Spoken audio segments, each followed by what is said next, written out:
गांव में वीरेश और गृहा नामक दो अच्छे दोस्त अपने परिवार के साथ रहते थे। दोनों बचपन से बहुत अच्छे दोस्त होने के नाते उनके दोस्ती के भरोसे पे एक लस्सी का व्यापार शुरू करके उसे चलाते हैं। हर रोज वीरेश और गृहन दोनों साथ में उनके लस्सी के दुकान को जाते थे और आते ही दुकान को साफ करके भगवान की पूजा करके लस्सी बनाना शुरू कर देते थे।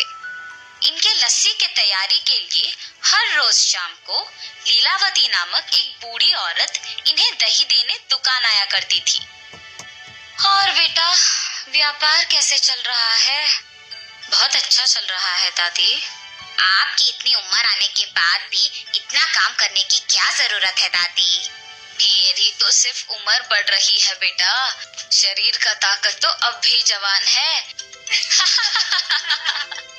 ऐसे ही दही देने आके उनके साथ थोड़ा बातचीत करके हंस के चली जाती थी। गृहन और वीरेश को भी उनके बारे में अच्छे विचार थे।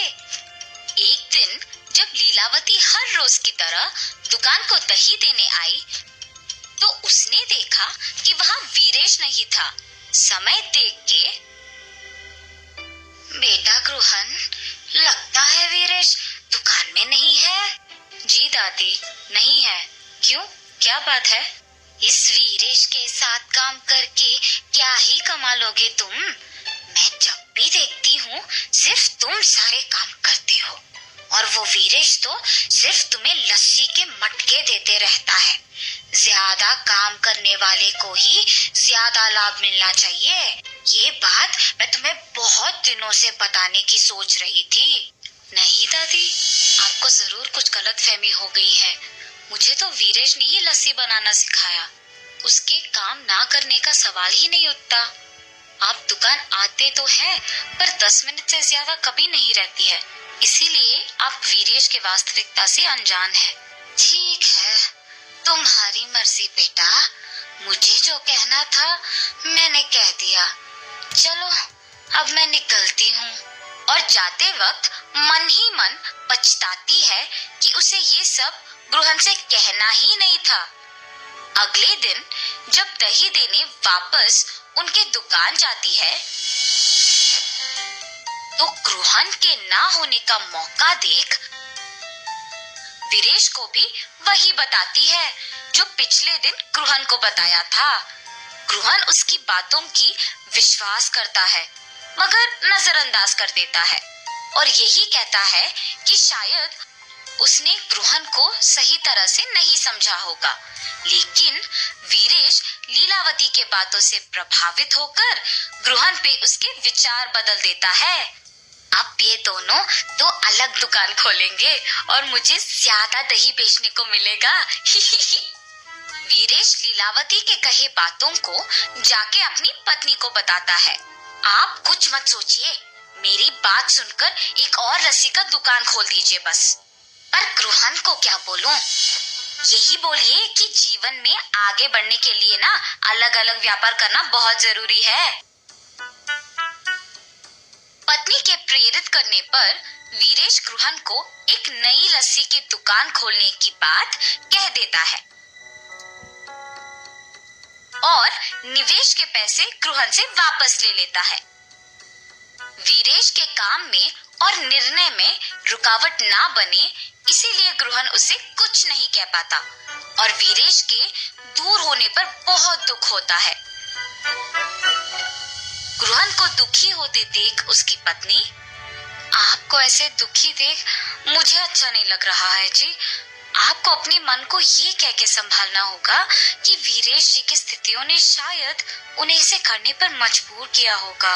वही तो मुझसे नहीं हो पा रहा और ऐसे अशांत मन से आप क्या ही व्यापार चलाएंगे। ठीक है, एक काम कीजिए, हमारे गांव में मेरे चाचा राधे नामक एक लस्सी दुकान चलाते हैं जो बहुत ही प्रसिद्ध है। वहाँ बहुत प्रकार के लस्सी बनते हैं। वहाँ जाके आप भी अलग प्रकार के लस्सी बनाना सीखिए। आपका ध्यान इस बात से हटेगा और व्यापार में भी वृद्धि होगा। सही बात है, वही करूँगा। ऐसे ग्रुहन 6 गांव बाद वाले भीष्मा नगर में अपने रिश्तेदार के घर जाता है। अरे बेटा ग्रुहन, कैसे हो तुम?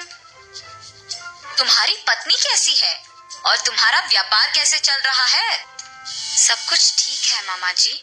आपके दुकान के अलग प्रकार के लस्सी आसपास के सारे गांव में बहुत प्रसिद्ध है, इसीलिए मैं भी उसे स्वाद करने आया।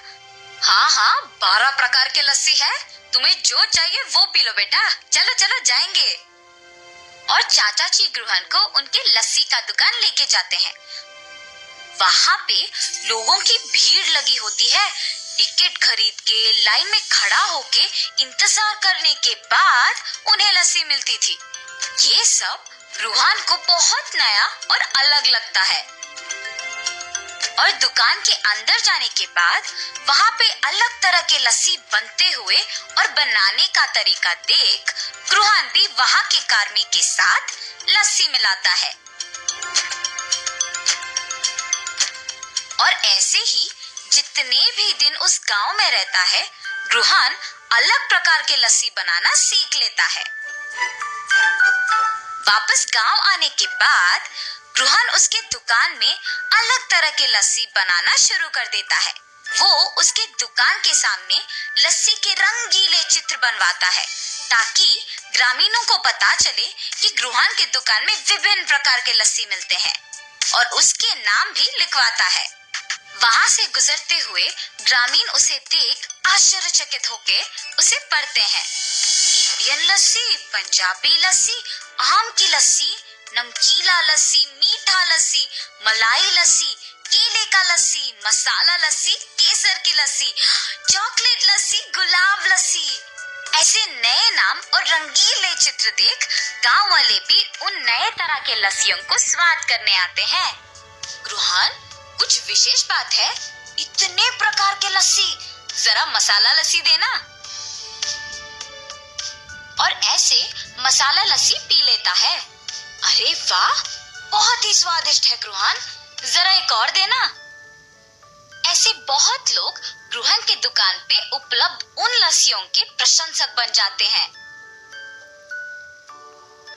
और ग्रुहन को अच्छा आमदनी भी मिलता है।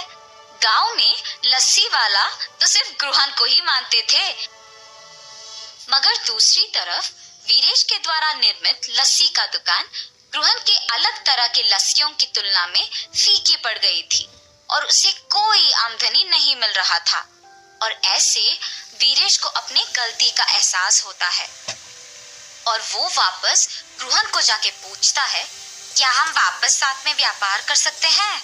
और ग्रुहन बिना कुछ सोचे पूछे खुशी खुशी हाँ कर देता है। उसी समय लीलावती वहाँ दही देने आती है। ये क्या है ग्रुहन, तुम्हारे दुकान में वीरेश है? जिस व्यापार के लिए तुम्हें छोड़ दिया था, इसे तो वहाँ होना चाहिए ना। ये दुकान सिर्फ मेरा नहीं बल्कि वीरेश का भी है। तुम्हारे बातों से प्रभावित होके मैंने अपने बचपन के दोस्त को दुख पहुंचाया। अगर अगली बार मुझे पता लगा कि तुम ऐसे काम कर रही हो तो तुम्हारी उम्र की भी इज्जत नहीं करूंगा। वीरेश की बातें सुन के लीलावती डर के मारे वहां से चली जाती है और ग्रुहन वीरेश की बातों पे हंसता है। ऐसे वो बिछड़े हुए दोस्त वापस मिल जाते हैं और खुशी से अपना व्यापार चलाते हैं। इस कहानी का नैतिक क्या है बच्चों? दोस्ती में ये जरूरी नहीं होता है कि कितने साल से एक दूसरे को जानते हैं, मगर ये जरूरी होता है कि कितनी गहराई से एक दूसरे को पहचानते हैं और भरोसा करते हैं।